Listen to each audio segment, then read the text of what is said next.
So I'm Greg Smith. I work for Second Quadrant here in the US. I'm talking about synchronous replication, which is one of the new features in PostgreSQL 9.1 that a lot of people are excited about. I kind of got the inside track on some of the stuff related to this because my partner Simon Riggs was kind of the second person to get involved in the development of this. There'd already been a bunch of good work on it done by another contributor, and Simon kind of took it and went, okay, let's see if we can't actually get this thing committed now.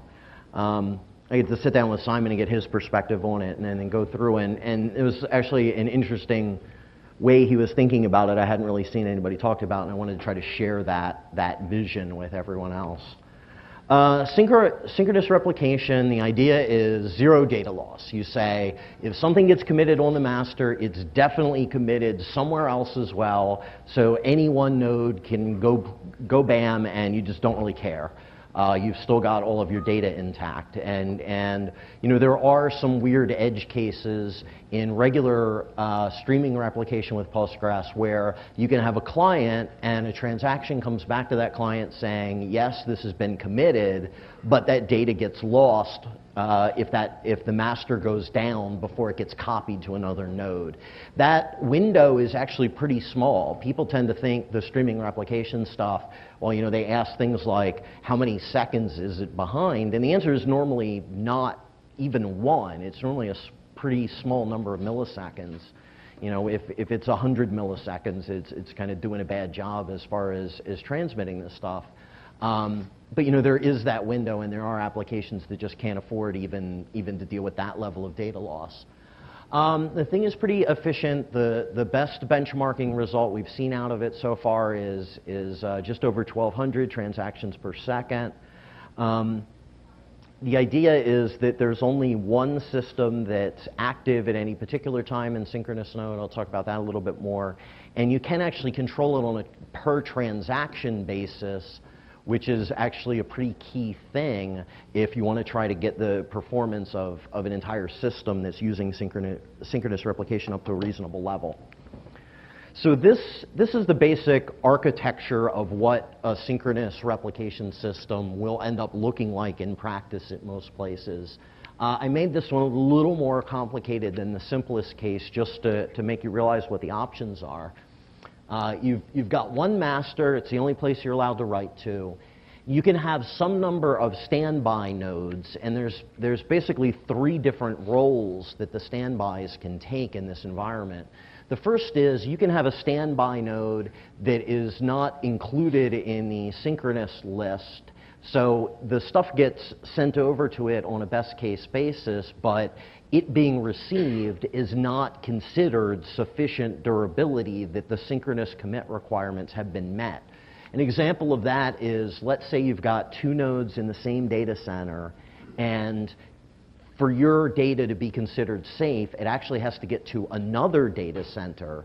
You may want that second node in the same data center so that you've got redundancy if there's a hardware failure or something like that, but you wouldn't want to list that as a candidate to be a synchronous node, because whether or not it's written to that thing, it doesn't really improve your goal of, I want this to be somewhere else in another data center before I consider it. So this situation, the idea is the stuff over on the left would be the data center that all the nodes are together on, and then the two on the right would be another one. As soon as the data gets listed on or committed to either of the other nodes, at the other data center, they're okay. The idea, the setup for this, the main thing that you have to do is set this parameter called synchronous standby nodes, and that gives a list of the nodes that you consider capable of fulfilling a synchronous replication request. And the idea is there's only one of them active at any time. All of the synchronous traffic goes to that one, and it's only if it's a problem that it sort of fails over the synchronous role to something else. So the idea, the way things will go if you're building one of these from scratch, the first thing you'll have to do is, because you can't sort of set up a synchronous node if you don't already have a standby for all the commits to go to, you first set a master up without any synchronous standbys. You then set up one standby with the same way you'd set it up for regular streaming replication. There's nothing special about SyncRep in that regard.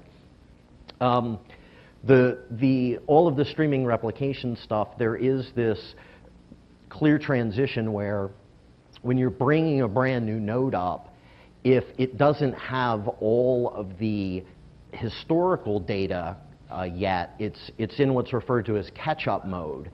So a catch-up mode node, that was tricky, is one that has got a portion of the data set but is still lagging to some degree behind current. It's only when the node has completely caught up and has got all of the latest data that it starts receiving stuff that's streaming over. So until something is caught up, you can't use it as a synchronous node yet. And the sort of criteria for that is if the amount of lag that's being computed internally, basically when that gets to 0, something becomes a candidate to do that. You know, once you've got one set up like that, at that point it's effective to add it to the list of the synchronous standby names, and then everything will be committed to, you know, those two nodes at the same time. So sort of mentioned before, you give it a list of nodes, and the first thing that it finds on the list that it can communicate to is the one that it'll start with. So if you have multiple things that are potentially a synchronous standby, you want to order them by what order you'd like them to go in. So if you have things that are kind of more expensive to deal with, you'd probably want to put those later in the list. The order actually matters to some extent. And it just goes through them. If it gets to where it can't talk to the original one anymore and that time's out, eventually it just starts putting things over onto the other node. And there is a new parameter in Postgres 9.1 as well that assists with this, which is you can set up a replication timeout to force something to fail over because it's given up on a standby node. One of the little tricky things that people have discovered in the field with Postgres 9 is that in 9.0, if replication stops to one of your standbys, the nature of TCP/IP networking is that it really likes to retry for you at the network level, and that can sometimes take several minutes before the network declares, no, that's it, I can't deliver this thing. And that's often too much for people. So this is one of the little things to be concerned about that's a problem in 9.0, and there's actually a fix for this in 9.1 as well. The idea as far as what these names are like is there's this concept where you can set an application name for something in Postgres, and you can configure the application name of the thing that is running the write-ahead log receiving process where all this data gets handed over, and that name is what appears in all of the views for the replication state and other stuff like that. So if you're not familiar with application name, that's something you're going to have to know a little bit more about to be able to set this up correctly. There is also a special value for this, which is you can set it to star. And the idea then is anyone who is registered as a standby node and has made themselves zero lag and has finished catch-up is fine. So basically, at that point, you say, all of my nodes are equally good. Anyone who's communicated by me is OK. And then you just ignore this parameter, and whoever connects becomes a sync standby candidate, as it were. Yep. Somebody during my class asked if you fail over from if the first one times out and you go to the second one, how do you get the first one back as primary? You're going to have to resynchronize that thing. It's possible that you may have a simple case where the original master stops working, and when you start it back up again, you discover it didn't commit anything that is kind of ahead of the new timeline that's over on the standbys. In that case, it is sometimes possible to just have it reconnect and catch back up again. But if anything has happened on the original master that's kind of occurred in an alternate universe that like both of them committed to different diverging timelines. You know, there's write-ahead log on the original master. It's not quite the same as the write-ahead log that's on what all the rest of the nodes now at this point. In that case, you really don't have any option except to do a new base backup. And you know, the usual recommendation at that is you can run rsync in modes that will assume that the copy of the data it's got is already good, and it can try to accelerate for that case a bit, including things like not even writing files out if it can just extend them and add stuff to the end instead. So that's basically the best practice on that stuff. You can try it out, you may get lucky, but you should expect that you may have to run a base backup to get them synced back up. That sounded like what to do if the master fails. I thought he was asking about what if the first sync replica fails. Can you get that back? Or maybe I misunderstood the question. Yeah, basically all of these cases are the same, which is that if any of the standbys or the master fails and they get disconnected for a while, so long as they didn't receive any data that put them ahead of the timeline that's still running on all of the nodes that didn't have this interruption, you should be able to catch them back up again, assuming a couple of things. You know, the first one is that assumption that they didn't get alternate data committed, and then the other one is if they've been behind for so long that the data that they need to catch up has just disappeared. So this is why there are parameters in Postgres, starting in Postgres 9.0, for things like how many write-ahead log segments do you want to keep no matter what, and those are there so that you can try to hedge your bets against stuff like this and recover from small outages without having to start over again and do a whole new base backup. So in the situation where it's a standby that dies and you want to bring it back up to sync again, you shouldn't have the possibility that it received data that was never on the master. That's not supposed to be able to happen. And then you've only got to worry about is the data still on the master in the saved write-ahead logs. If it's not, then you may be out of luck and have to resync it all together. But the system won't go back to the first one in the list automatically. You have to restart the server. That's actually a good question. I'm not sure. I think once it has selected the active sync standby, it stays on that one until it has a reason to change, and then it goes back and scans the list again.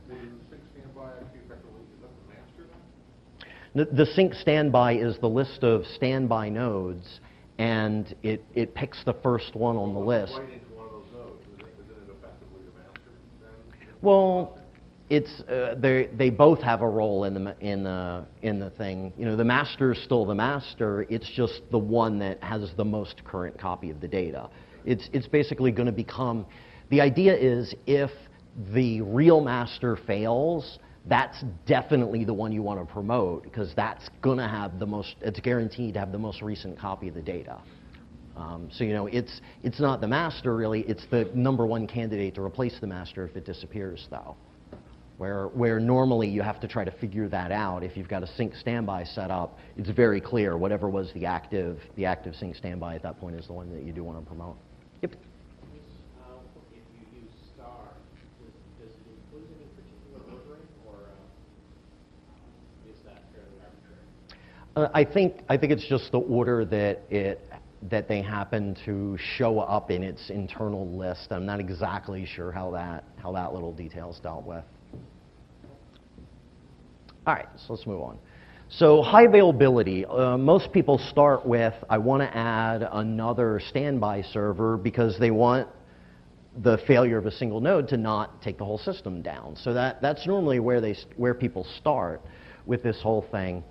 The thing to realize with the synchronous sync rep implementation that's in Postgres 9 is if you've given it a standby server and it's set up for synchronous replication and there are no synchronous replicas available, it will just wait forever there.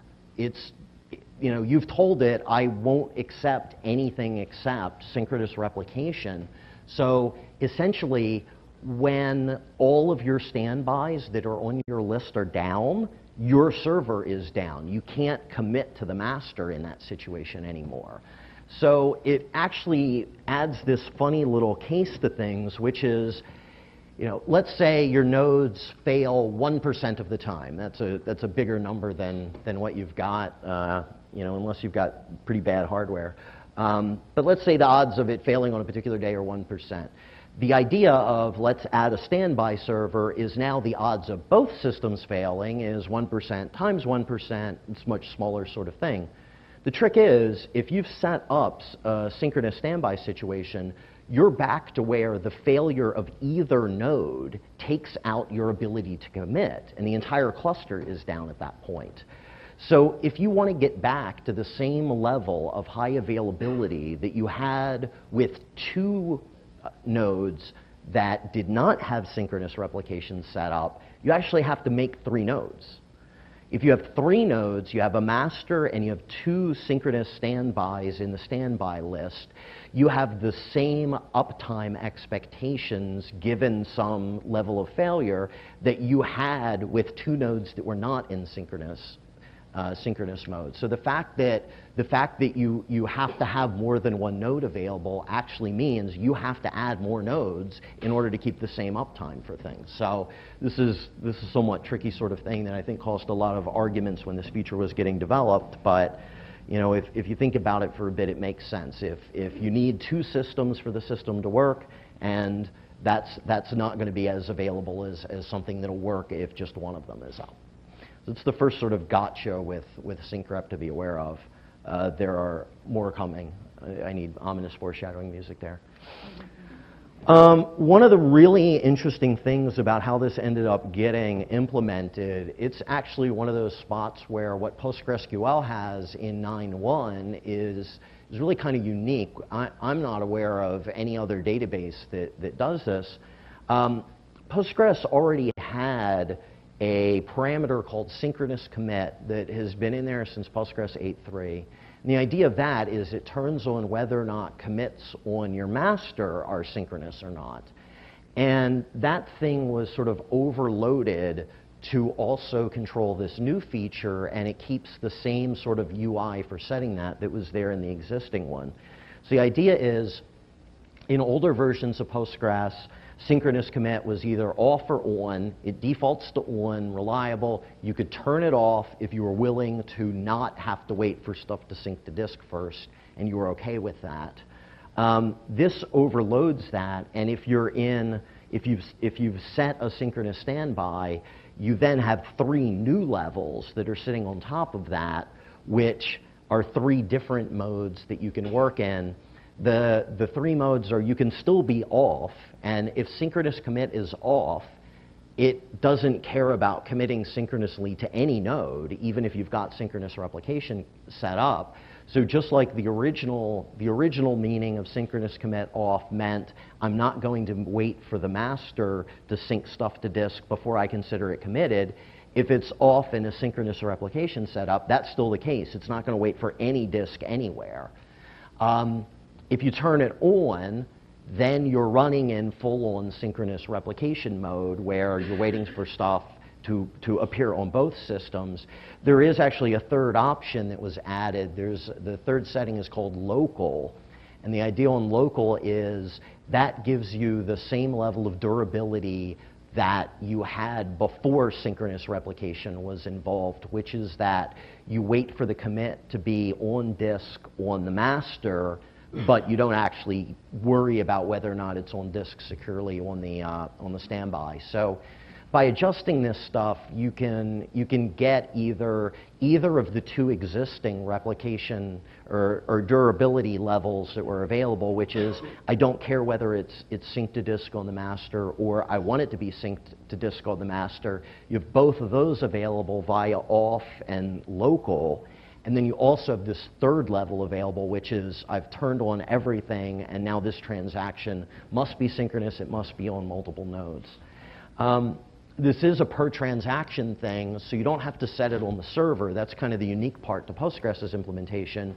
You can have a transaction that touches valuable data, set it to be synchronous, and it'll go on both things. And then if, let's say you're following it up, let's say that one adjusted the bank balance and the second transaction kind of left a log somewhere that's not quite as important, you might do something like make that initial thing that actually touches the person account balance synchronous, make the other one kind of local or maybe off altogether, and if you lost it because of a crash, you know you could always recreate that data from the data that was synchronously committed.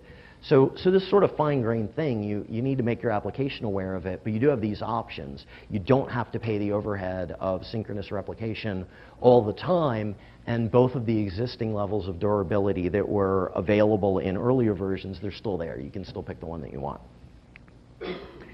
So, how fast can you actually commit stuff? I'm going to step back for a second and talk about existing versions of Postgres. So this is the case on every version of Postgres that is floating around. So there's we're going to run into two bits of spots where the limitations in Postgres actually are limitations in the physical world. The first one is, if you have a single client that is committing to a disk drive, regular old spinning disk drive, it can only do those commits as fast as that disk can spin. So you can take the rotations per minute, divide it by 60 to turn it into rotations per second. I'm showing that as transactions per second here. And then you can divide 1,000 by that, and then that actually turns you into a latency figure that's in milliseconds. So what this is showing us is, under normal circumstance, if you've just got a disk and it's connected to the controller in your motherboard and it's 7,200 RPM, you can't have any single client commit to that disk for real faster than the rate at which it spins, which is 120 times per second. If you actually benchmark it, it comes out really close to this. I normally see between 100 to 105 on real-world disks when I do this. It's pretty close to the theoretical limit. So even if you've got the fastest high-end 15K RPM drives in your server, no single client can commit more than 250 transactions per second. That's just every time it commits, it has to wait for the disk to spin to be likely to get that data on there, and that just only happens so fast. So the normal solution to this that people adopt is they add what's called the battery-backed write cache. These are normally found on RAID controllers. The cheapest ones will probably cost you about $300 or so to get a card that has one of these. So if you add one of these, what it does is when the operating system, Postgres asks the operating system, will you please sync this to disk? The actual underlying call is called fsync on all the Unix operating systems. When Postgres does that, it then asks the operating system, please sync this to disk. The operating system will ask the card to sync that to disk, and the card will say, well, you know, if I've got it in my little chunk of memory I've got on the card, and the chunks of memory on the card are typically between 256 megabytes and a gigabyte is the range you'll find in hardware nowadays. If it's in that cache, and the cache is protected by a battery, even if the power is lost at that point, when the server starts back up again, it will replay that write from the stuff that's in the battery-backed cache. So as far as Postgres is concerned, if it's in a battery-backed write cache, that's good enough that the database will not be corrupted outside of a power outage long enough that the battery drains, which is typically several days, like about 3 days is a normal for stuff nowadays. So what this does is it takes the ability of a single client to commit and it throws it way up. I put down 5,000 commits per second as a sort of normal rate for that. It varies a little bit. You might see it hit as high as 10,000, but ultimately, anything that you commit eventually needs to make its way to real disk, and you'll be hard-pressed to get more than 5,000 commits per second onto real disk. Even if you might be able to do it a little bit, you're not going to be able to sustain that for any length of time. It is possible for a powerful enough system to sustain 5,000 per second, though. So I took that number and inverted it the other way, and that works out to a latency of 0.2 milliseconds. So this is basically the situation that you've got in existing deployments of PostgreSQL. If you're using just the regular drive and you don't have a battery-backed write cache, you are staring at somewhere between 4 to maybe 12, once you count overhead in this thing, milliseconds of latency to commit. You need to do one of two things to improve upon that limit. One of them is you can add a battery-backed write cache. The other is you can turn off synchronous commit, and then you don't have this limit anymore. So even in existing Postgres deployments, this is why synchronous commit is valuable, because if you've got something that doesn't have to be super durable, you can speed it up dramatically by removing this synchronous write from the actual commit to disk. Yep. Do you have a chance to get trying to do hybrid drives, so with a flash and hard disk together? Most of the newer technologies that bundle in a chunk of flash either are completely flash-based, like SSDs, or are hybrid disks that he was just asking about, which are a hard drive and a little chunk of flash. They don't really change the mechanics of this too much. You do need to make sure that any device you're using for Postgres does have, if there is a write cache in it, that it's backed up by a battery. And there are some devices like that that just don't have one. But if it's backed up with a battery, that's a perfectly reasonable replacement for a battery-backed write cache at the controller level if you've actually got one in the disk. And the better SSDs nowadays actually have a battery-backed write cache built into them. You can usually tell if you've got one because it'll mention that it's got a super capacitor or something like that. So this is the situation that you've got right now. These are the two latency trade-offs you have to deal with. The durability trade-off you have to make in regular Postgres, and these are kind of the magnitude of the latency that's involved, depending on which of the two that you end up picking. Here's how that actually works out in the real world. So this is the same server with the same disk array. So this is 24 drives in a RAID 1.0, like your standard, as much as you can fit in a relatively small enclosure system. And the only thing I did was turn on and off the battery-backed write cache on the card. So what happens if you've got the battery-backed write cache, or I'm using the abbreviation for battery-backed unit here, also gets used sometimes, same thing.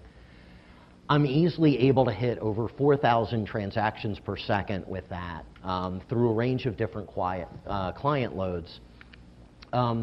If you have a decent number of clients, this system is a 15K RPM one. So in theory, you can only get 250 commits per second in a single client. In practice, though, the minute you start having multiple clients committing at once, Postgres has a feature that's kind of built into it that you don't have to turn on and off, that other databases sometimes call group commit.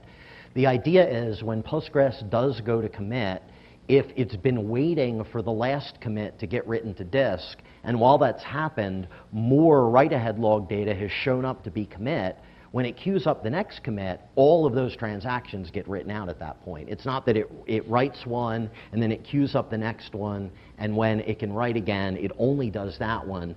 Anytime Postgres is doing a write-ahead log commit, it tries to commit basically everything up to the edge of the end of its file is the only spot where it'll kind of break it into two pieces if it actually is a physically different file at that point. So the reality is that if you take group commit into account and you have multiple clients running at once, it's possible to do a bit better than the rotation speed of 250 per second, but you're only going to get a relatively small multiple of this. On my own testing, generally if I've got a 7200 RPM drive, that tends to stall somewhere around 700 commits per second. One like this that's got a 15K drive under the hood, I can get a little bit closer to 1,000, something like that. But that's really what you're looking at. Group commit speeds the thing up by a factor of 2 to 4 has been my experience, if you really do always have multiple clients queued up. But you still need to be concerned about how fast any one single client can go, though, in a lot of situations. So that then is the real world impact of what I'm showing on this slide, which is the difference between 0.2 milliseconds of latency and 4 milliseconds of latency is the difference between this bottom line being the 0.2 millisecond version and the top one is the 4 millisecond version.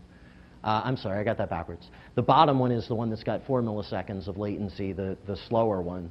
And then the faster one has only got 0.2. So this really kind of, it should make you aware that we're only talking about adding 4 milliseconds of latency to something over 0.2, and that's enough to tank performance from being 4,000 commits per second to just coming in over 1,000.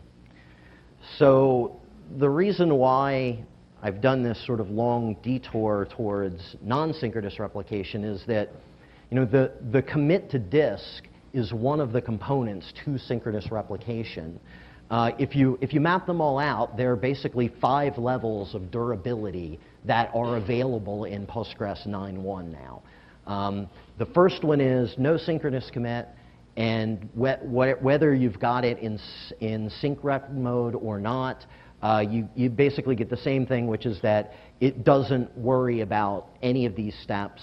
It doesn't worry about this fsync call to flush stuff to disk on the master. It doesn't send it to the it doesn't wait to send it to the standby. It doesn't go to execute fsync on the standby, and it doesn't wait for the reply back from the master or from the standby saying, yes, I've committed that.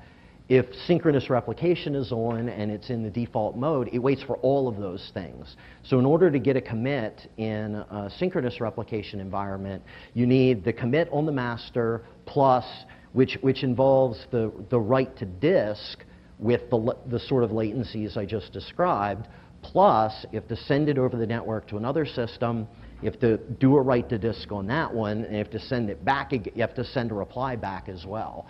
So you're essentially staring at synchronous replication requires 2 rounds of sync to disk plus a round there and back again over the network, and you need to be concerned about all of those latency numbers if you want any single client to be able to commit quick. Yes? The actual code, does it actually sync to disk, wait, and then send it to the replication, or it somehow syncs to disk, sends it up there, and then... It doesn't do it in parallel, if that's your question. Yeah, that's kind of on the list of optimizations that would be nice to have and would definitely improve the situation that aren't done yet. The idea was let's get the simplest possible thing that was useful to people in for 9.1. There's actually another bit that kind of got cut from this. The original design for this included things like another durability level, which was I want it to be sent to the standby and received there, but not actually wait for the commit to disk. If it's been received by the other node, that's good enough. It's probably going to make it there if I lose the master. That's something people want. That's not never going to be available. It just didn't make it into 9.1. That was in an earlier version of the patch, actually, and it just didn't. It was one of the things that got cut to try to simplify it enough to kind of reach the quality level everyone was looking for to actually get included in 9.1. So all of these things and sending the thing over the network in parallel while committing it are all sort of future optimizations to this that may become available, but they're not really there yet. If you're running in synchronous replication mode, you're waiting for all of these things, and they're happening in sequence, never in parallel. So basically, two commits to disk plus a round trip on the network is what you're staring at whenever you've got sync rep on. So It does run in full duplex, which means that the thing that's doing the data it doesn't have to swap in between like sending and receiving data in a way that really blocks each other. So what's nice about this is you do get a group commit. The replies that get sent back say, I have synchronized everything on the standby up to this point in time. And when that gets received, any number of synchronous transactions might actually be included in that. You know, if you have 10 clients who commit and the chunk of data that gets sent over the network is 10 of them, when it gets that reply back, it's going to go, oh, I have written the sync to here. Any transaction that has an ID less than that, those are done. They're all synced at once. So you do still get this group commit property where you can have multiple things that come back at once. The reply messages, because they've only got this tiny bit of information in them, they're basically the smallest packet that most networks can have, which is 64 bytes, just like a ping packet you might send to something. So if you want an idea what the round trip time for a synchronous reply will be, go ping something. It's going to be approximately the same number because the ping packets are the same minimal size as these are. You do have to wait for the network and the write-ahead log. And the thing to realize once you start talking about something other than a local network is that internet access on a larger scale, you can only send stuff at the speed of light. And normally, if you look at benchmarks that most people have done, it turns out that the internet is efficient enough and there's fiber in enough places that even taking into account all of the other delays in the whole thing, it's about twice the speed of light. Or 1/2 the speed of light to be able to do something. If it was twice the speed of light, you could go back and change transactions you'd already committed to disk. Be a different thing altogether. We'll be if we get that done, that'll be Postgres 10.0, and then we'll have something to show those NoSQL people.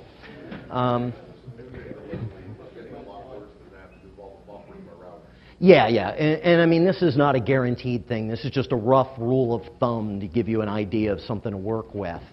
So how fast is that? Most people think, well, the speed of light is surely like a giant number, so that's not possibly going to slow me down, right? I mean, that's nothing in the grand scheme of things.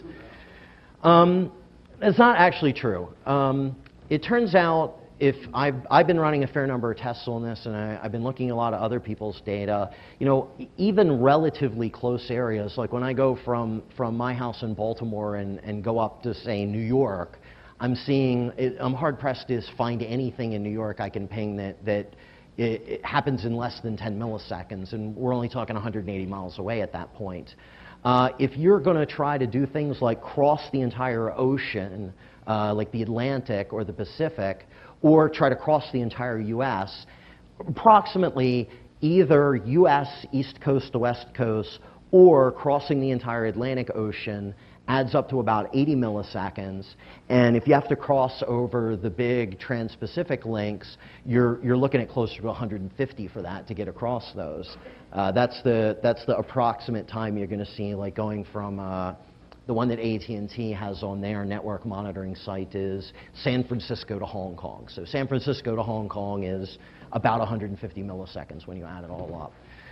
The thing you should start to be slightly nervous about is how big these numbers are compared to the numbers I was just talking about for the regular rotation stuff. It's not really a pretty story, unfortunately. If you have a gigabit per second, which is how the tests that we did internally started with, in theory, you can support 14,000 transactions per second.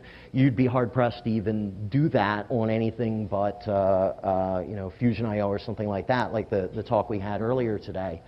100 megabits per second, you're actually already, even two machines connected to one another with 100 megabit per second setup, you're already going to be throttling the speed, potentially, of the hardware I was showing before. You start putting big numbers in the latency, the transaction per second number is really not high at all anymore. So, you know, while in some respects this is kind of bad news to have to break this to people, I don't want people to start deploying synchronous replication everywhere and say, okay, well now there's this unfortunate thing where the running joke that I like to make is that if you talk with kind of business-oriented people and you explain replication to them, every one of them will tell you, well, what I want is high-speed, multi-master synchronous replication. It's like, that's nice. You can actually only get 2 of those things, so you have to decide which ones you actually want. That's the situation you're in with synchronous replication the minute you're leaving a local network. If you've actually got a WAN link or something like that, you need to start worrying about things like the latency. The transactions per second are actually extremely small the minute you're traveling any significant distance, even at the speed of light. Now, in some respect, this does get driven by the speed of your internet connection. If you've got a really fast internet connection and you do have group commit happening, each one of these, let's say you're only getting 57 actual transfers per second, because you're going 180 miles on it, you can bundle lots of things into that if your network link is fast enough. And so if you had 10 clients, in theory, you might get as high as 570 transactions per second. The reality of the test that I done suggests you're probably going to be something closer to 200 or so is what you're dealing with, because the actual underlying mechanics here are very similar to latency that's in the regular path. So, you know, it really is something that becomes impractical to do over large distances. Now, the thing that's nice here, though, is that Postgres lets you tune this per transaction. So if you've got data, what you're probably going to end up needing to do, if you really do need to, if your business case says, I need synchronous replication, and I need it across a link that's going to add several seconds to the whole thing, you probably want to go into your application and start making hard decisions about where do I need that at. Like, if you don't need it everywhere, you don't just want to turn synchronous replication on for the whole thing for anything other than both systems are sitting in the same network closet or the same building at least and are connected together with a high-speed link. If you've got anything slower than that, you're probably not going to be happy with the performance. You might go to another building on a campus or something like that, but any significant distance, this speed of light stuff really starts to ruin your day. So what I don't want is for people to go and deploy SyncRep everywhere and discover, hey, wait, why is performance bad? Well, this is why. You know, you can only fight the speed of light so much until we've invented a time machine. So this is kind of the unfortunate lesson of this whole thing. How does this actually work out if you go benchmark it? The system that we got an independent confirmation of, someone else tested it and got the same basic numbers we did, which is if you've got something that has a battery-backed write cache and it's got a gigabit per second link on it, if you compute the latency on that, that ends up being about 0.27 milliseconds. In theory, 0.27 milliseconds should support 3,700 transactions per second. When we actually tested that out with the Postgres 9.1 synchronous replication, it turned out to be about 1,200. So what you should recognize from this is that 0.27 milliseconds latency, if you compare it to any of the other latency figures I was talking about here, if you actually are waiting for physical disk and you don't have a battery-backed controller, you're looking at 4 milliseconds. If you're sending it over a non-trivial distance, you're looking at potentially 10 milliseconds or more. So if you're in this situation, you've got a local machine, you've got a gigabit network, you know, in theory, it's possible for the performance of this thing to get improved a little bit in future versions of Postgres. It's never going to clear 3,700, but it might do a little better than the current 1,200. If you're in any other situation, you can shake off the idea that the synchronous replication itself is going to be the bottleneck in the whole thing. It is efficient enough that it's going to keep up with anything but a fast network. So it's kind of comforting to know that you actually have to have a pretty fast system to even hit its measured limit. As I said, the hope is that as we get more development time into sync rep, it can actually speed up to get closer to this theoretical limit, perhaps for 9.2, which is now shaping up to be the next performance release, so that would be nice.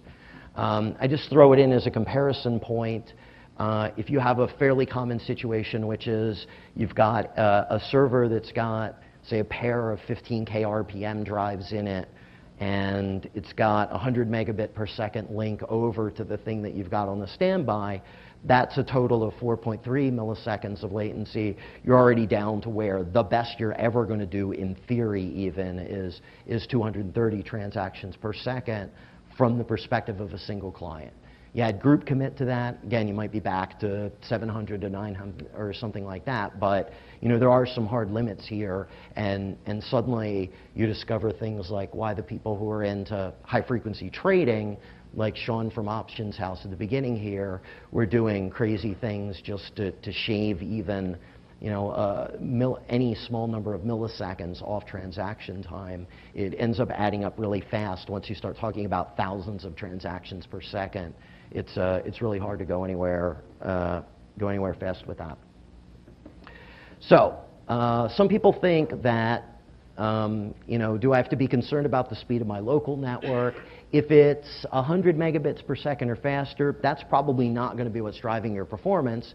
Unless you have a battery back cache, it's definitely not going to be the driver of your performance. If you have local systems and you're just replicating across the fast network, because of this 4 millisecond best case rotation delay, which you're going to be paying twice in order to get stuff onto disk in theory, you do want to make sure you still have the battery back write cache to speed things up if you want the best possible synchronous replication performance. But once you actually start getting into things that are physically separated by more than some small number of feet, that they're basically on the same chunk of Ethernet, really the overhead of the network transfer at that point is really the killer. You can add a battery back cache, you can make commits on the stuff as fast as possible, and it's all just going to be dwarfed by those big latency numbers I was showing before. You get some benefit out of group commit, helping out with multiple clients going at once, but you really want to be concerned about this. You want to be thinking about your applications in terms of what really does need to be durable that I'm willing to pay this penalty for, and only actually turn on synchronous replication when it's strictly necessary, because the overhead on it, it's high, and there's not too much even that can be done about it, because so many of the nasty parts of the overhead are actual physical things that the database ends up waiting on. That is my talk. So more questions? Have I put everyone to sleep now? As I was warned not to go over time, because you do not want to be the person who is standing in between people and Ditka. It's a bad position to be in. Anyway. All right, so I think I'll let out 10 minutes early, continue to mill around here for a little bit, and I think it's 6 o'clock where I'll do at Ditka's, which is only a couple blocks away. It's a quick walk. If anyone else has any questions, feel free to come grab me afterwards here. You know where you can buy some photon grease? I cannot tell you where to get photon grease. I'm still looking for 1.21 gigawatt power source as well, and it's so hard to get parts for my DeLorean. We've got a guy for you on that. Oh, okay.